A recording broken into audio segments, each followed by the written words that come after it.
প্রিয় দর্শক, এখন এই মুহূর্তে দাঁড়িয়ে রয়েছে শিলাইদহ কবি রবীন্দ্রনাথ ঠাকুরের 164তম জন্মবার্ষিকী। সেই জন্মবার্ষিকী উপলক্ষে এখানে 3 দিন ব্যাপী যে নানা আনুষ্ঠানিকতা, সেই আনুষ্ঠানিকতার আজকে শেষ পর্ব।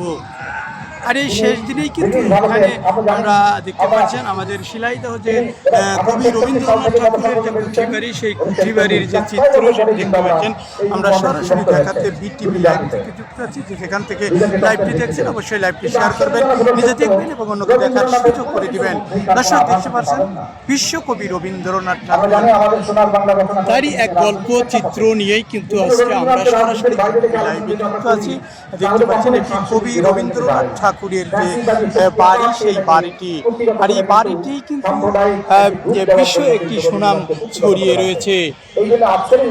25শে বৈশাখ উৎসব উপলক্ষে প্রতি বছরের ন্যায় এবারও কিন্তু যথাযোগ্য মর্যাদায় আমরা দেখেছি যে এই কবি রবীন্দ্রনাথ ঠাকুরের যে কুঠিবাড়ি, সেই কুঠিবাড়িতে 3 দিন ব্যাপী যে নানা আনুষ্ঠানিকতা, সেই আনুষ্ঠানিকতা চলমান রয়েছে।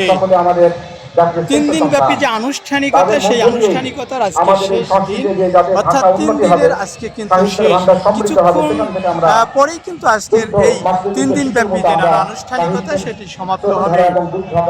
বিস্তারিত দেখতে পাচ্ছেন, এটি প্রধান গেট। কবি রবীন্দ্রনাথ ঠাকুরের যে বাড়ি, সেই বাড়ি প্রধান যে ফটক দেখতে পাচ্ছেন, সেই লাইটটাকে কিন্তু আমরা দেখেছি যে হাজার হাজার দর্শনার্থীরা 3 দিন ব্যাপী সারা দিন থেকে কিন্তু শুরু করে আমরা দেখেছি এখানে সাধারণ মানুষের যে উচ্চে পড়া ভিড় সেটি দেখতে পাচ্ছেন। পরন্তু বিকেলে কিন্তু আমরা দেখেছি যে কবি রবীন্দ্রনাথ ঠাকুরের যে ফটক রয়েছে, সেই ফটকের সামনে কেউ বা সেলফি, কেউ বা ফটো সারাদিন ধরে এখানকার ঐতিহ্য এবং প্রতিবারই বৈশাখ পালন হয় এবং প্রতিবারই আমরা এখানে মঞ্চে গান করি। আগে এই সামনের মঞ্চে হতো, আর এখন দ্বিতীয়ত এই মঞ্চে আমরা গান করি এবং আর কি বলবো, ঘুরে বেড়াই, পরিবেশটা খুব ভালো লাগছে।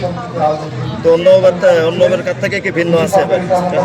কিছুটা তো আছে অন্যরকম, ব্যতিক্রম তো আছে। দিনের সাথে সাথে মনে করেন সব কিছু বদলাই যাচ্ছে। 64তম জন্মবার্ষিকী, সেই জন্মবার্ষিকী উপলক্ষে এখানে 3 দিন ব্যাপী যে অন্যকে দেখার সুযোগ করে দিবেন। কুষ্টিয়ার কুমারখালী শিলাইদহ কবি রবীন্দ্রনাথ ঠাকুরের 164তম যে জন্মবার্ষিকী, সেই জন্মবার্ষিকীর আজকে শেষ দিন। আর এই শেষ দিনেই কিন্তু দেখতে পাচ্ছেন দর্শনার্থীদের উপচে পড়া ভিড় থাকলেও কিন্তু আমরা দেখেছি যে যতই সময় গড়িয়ে আসছে, মানুষের উপচে পড়া ভিড় কিন্তু কমতে থাকছে। বিস্তারিত এতক্ষণ আমি শিলাইদহর যে কুঠিবাড়ি, সেই কুঠিবাড়ি থেকে আপনাদের একটু দেখাতে সরাসরি বিটিভি লাইভ থেকে যুক্ত ছিলাম। যেখান থেকে লাইভটি দেখছেন অবশ্যই লাইভটি শেয়ার করবেন। শিলাইদহ কুঠিবাড়ি থেকে মোহাম্মদ হাফিজুল ইসলাম বকুল, বিটিভি নিউজ, কুমারখালী, কুষ্টিয়া।